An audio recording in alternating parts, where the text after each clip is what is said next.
You probably think you know the story of early America. George Washington, Paul Revere, the Founding Fathers. But what if I told you the history you were taught left out some of the most fascinating, brave, and downright brilliant characters?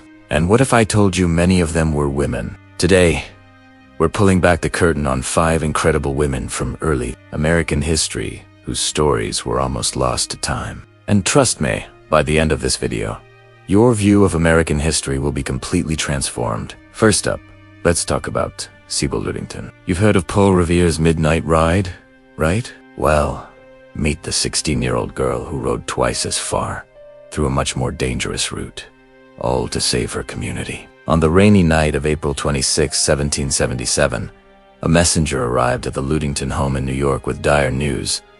British troops were burning the nearby town of Danbury, where the Continental Army's supplies were stored. Her father, a colonel, needed to muster his militia, but they were scattered across a 40-mile radius. Who could possibly alert them all in time? While her father organized the first few men, Sybil volunteered for the impossible mission. Armed with only a stick to prod her horse and knock on doors, she set off alone into the dark, stormy night. She rode through treacherous, unfamiliar roads, dodging British loyalists and outlaws known as skinners.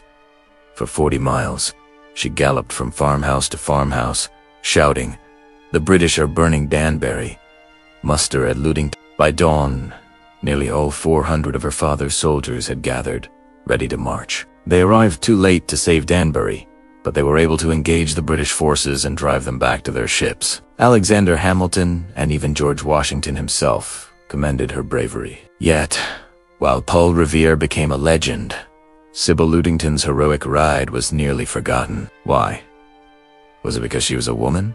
Or just a teenager? Her story is a powerful reminder that heroes come in all shapes, sizes, and genders. Next, we journey into the world of espionage with Agent 355. No, that's not a Cody name from a modern spy movie. This was the secret identity of a female spy in the Culper Ring, George Washington's most effective intelligence network during the Revolutionary War. Her true identity remains one of the greatest mysteries in American history. The Culper Ring was crucial, feeding Washington information from inside British-occupied New York City. The 355 code, discovered in their correspondence, meant lady.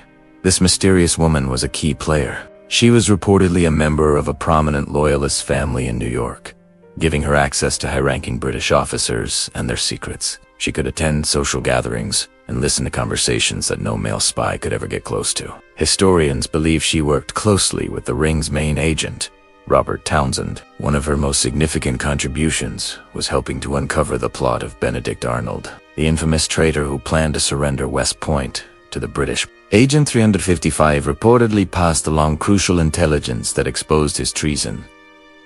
Her story, however, has a tragic ending. It's believed she was eventually captured and held on the notorious British prison ship, the HMS Jersey, where she may have given birth to a son before dying. We may never know her real name, but Agent 355's sacrifice and courage proved that the silent, unseen players are often the ones who change the course of history. Now, let's shift from the battlefield to the world of agriculture and meet Elisa Lucas Pinckney. Before the Revolution, the British textile industry was booming, but it relied on a vibrant blue dye called indigo, which it had to import from French colonies. It was incredibly expensive. Enter Elisa.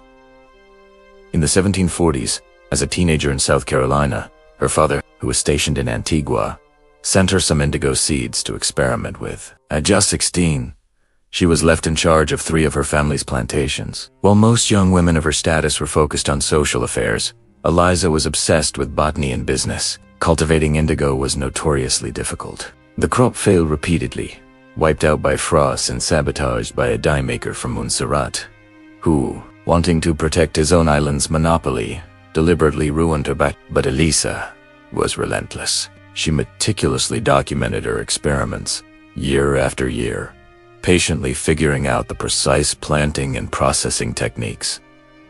Finally, in 1744, she succeeded. Her success was a revolution in itself. By the time of the Revolutionary War, indigo had become the second largest cash crop in the South Carolina colony. right behind rice. It provided a massive economic boost to the colonies and reduced their dependence on foreign imports. Elisa Lucas Pinckney wasn't just a farmer. She was a scientist, an entrepreneur, and an economic powerhouse whose work laid a financial foundation for the future United States. Our fourth story takes us to the halls of power, where we find Mercy Otis Warren. While men like Thomas Jefferson and John Adams were writing the declarations and constitutions, Mercy was shaping the very ideas behind the revolution with her pen. She was a poet, a playwright, and a historian, and her home was an intellectual hub for revolutionaries. John Adams himself called her a poetical genius. But she was far more than that. In an era when women were excluded from politics, Mercy wielded immense influence through her anonymous writings. She wrote satirical plays that mocked the British loyalist governor and rallied public support for independence. These plays were read aloud in taverns and town squares, becoming powerful propaganda. She corresponded with all the major leaders of the revolution: Washington, Adams, Jefferson, Hamilton, offering her political insights and pushing them toward a more radical, democratic vision. After the war, she was one of the most prominent arguing that the new Constitution didn't do enough to protect individual liberties. She demanded a Bill of Rights, and then she did something truly groundbreaking. In 1805, she published one of the very first histories of the American Revolution, a massive three-volume work. Mercy Otis Warren was, in essence, the intellectual conscience of the revolution. A woman who proved that the mightiest weapon isn't always a sword, but a well-used pen. Finally, we arrive at our fifth and perhaps most challenging story. That of Phyllis Wheatley, kidnapped from West Africa around the age of 7 and sold into slavery in Boston. Her life was one of unimaginable hardships, yet, against all odds, she became the first African American, and one of the first women, to publish a book of poetry in the American colonies. The Wheatley family, who purchased her, recognized her extraordinary intelligence and taught her to read and write. She quickly mastered English, then moved on to Latin and Greek, devouring classical literature. By her early teens, she was writing her own sophisticated poetry. Her work was so impressive that many white colonists refused to believe a young, enslaved African woman could have written it. In 1772, she had to endure an interrogation by a panel of Boston's most prominent men, including the governor, to prove her authorship. They signed a document attesting to her abilities, which was included in the preface of her book, Poems on Various Subjects, Religious and Moral, published in London in 1773. Her poetry often wove together Christian themes with subtle critiques of slavery. She even wrote a poem to George Washington, who was so impressed he invited her to visit him at his headquarters. Phyllis Wheatley's very existence was an act of defiance. Her intellect and talent directly challenged the racist ideologies used to justify slavery, making her a trailblazing figure in both American literature and the fight for abolition.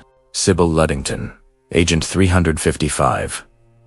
Eliza Lucas Pinckney, Mercy Otis Warren, and Phyllis Wheatley. 5 women, 5 completely different stories of courage, intellect, and resilience. Their contributions weren't just secondary. They were fundamental to the founding and shaping of America. They were spies, innovators, patriots, and poets. Their stories were buried, sidelined, and almost erased, but they are a crucial part of our shared past. Knowing their stories doesn't just add a few new names to our history books. It gives us a richer, more accurate, and far more interesting picture of what it truly took to build a nation. So next time you think about early American history, remember, it wasn't just a story about men in wigs. It was a story full of teenage heroes on horseback, mysterious female spies, brilliant entrepreneurs, revolutionary writers, and poets who broke every chain. Whose stories surprised you the most? Let me know down in the comments. Thanks for watching Historio, and if you want to uncover more hidden histories, make sure to subscribe and hit that notification bell so you never miss an episode. See you next time.